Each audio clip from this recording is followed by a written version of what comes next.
Last time we talked about, and I think this is a good way for us to do this, whether or not the book will end up this way, whether or not people teach this way, separate discussion. But what we've kind of talked about is like the displacement types and setting up the hand. We've talked about plucking, both kind of all the stuff that goes into that. And now everything kind of builds off those things, especially in the right hand. And so the next subject I want to discuss is intervals, and I want to walk you through a little bit about how I've thought about the intervals, keeping in mind like that sort of Iznaola style way of thinking with those path to virtuosity exercises. Like once you can do, I wouldn't teach someone, how do I put this? If I was teaching someone like me who had some ability and knowledge of the instrument, and I wouldn't teach individual fingers. I wouldn't teach intervals both simultaneous and like linearly and alternating. In other words, to me, intervals are multiple two strings at the same time with different finger combinations. And I wouldn't try to. How can you play these without mastering individual fingers? This is the point I'm trying to get across. So my question for you is, other than the only thing to me that has stood out about intervals, either simultaneous or separate, is that you kind of have to position with the hand. So like if you're doing, like,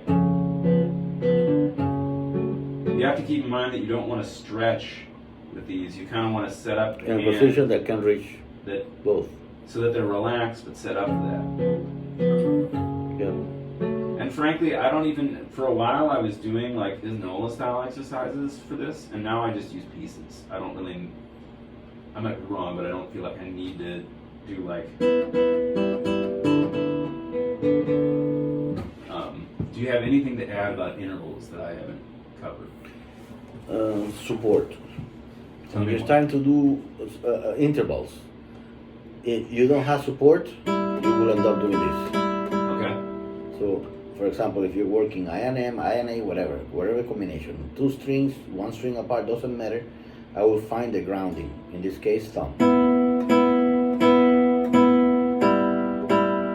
versus this. Because I already have the control, but the first thing that they will do is do this. Now, some of that is, and this is where it gets back to like that sound and feeling thing, because I agree with you about the grounding, but there is also the positioning too, because if you're too funky with the positioning, Well, yeah, of then course. it's not comfortable. to And make- some of the bouncing you need. And that's why you start bouncing, is because you're, But some of the bouncing you need it when you, for example, doing repeated chords. You're gonna have to bounce because if you do that, it's way too active. It's more like chicken pickings. Yeah. So in there, the bouncing is okay, but generally, anything.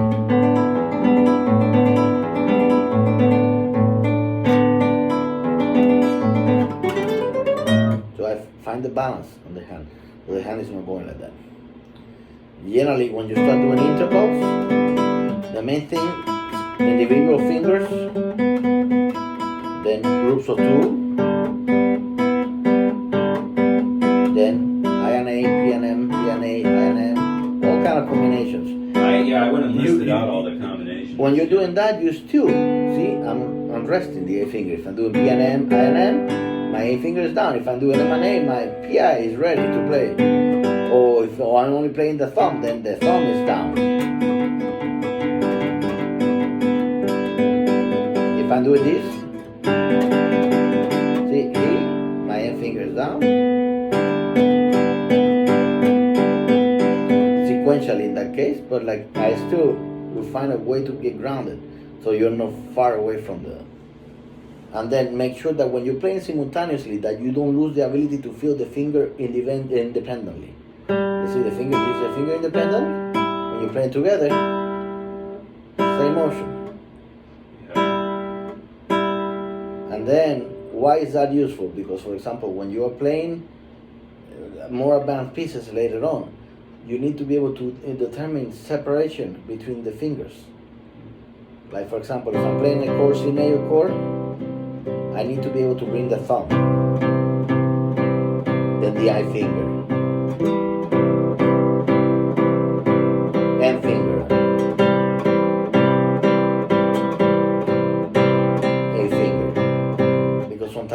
have the melody and the inner voices, not only on the bass or on the top. Yeah. And you need to be able to bring those out. And like if you don't know how to control those separation, you will have an issue. For example, if you're doing an interval, it's not only about playing balance and together. Then I want to be able to bring the E, the fourth string more, for example. Then I want to be able to bring the M finger. And that requires a little bit of adjustment on the wrist. This is together. Now one M finger more. Now one A finger more. See? And this works because you're thinking of a unit, but you're also applying. What you do is you change a little bit of how much angle of attack the string that you want to bring out has, how much string nail contact has. So when you're doing this, is it a mix of the pressure and the nail contact? correct. What brings that? So it's not only about playing it together and in a good position and not bouncing, but having independent control, which is very difficult to achieve. This is nothing like you need to tackle right away. It's still very difficult for me, like especially when I'm doing like the arpeggio, the E minor one you did earlier, making sure that bass isn't, overpowered by the higher voices. I mean, it's still. Yeah, it's difficult. It's not an easy skill. Next, you want to start the recording? I'm opening it so you know.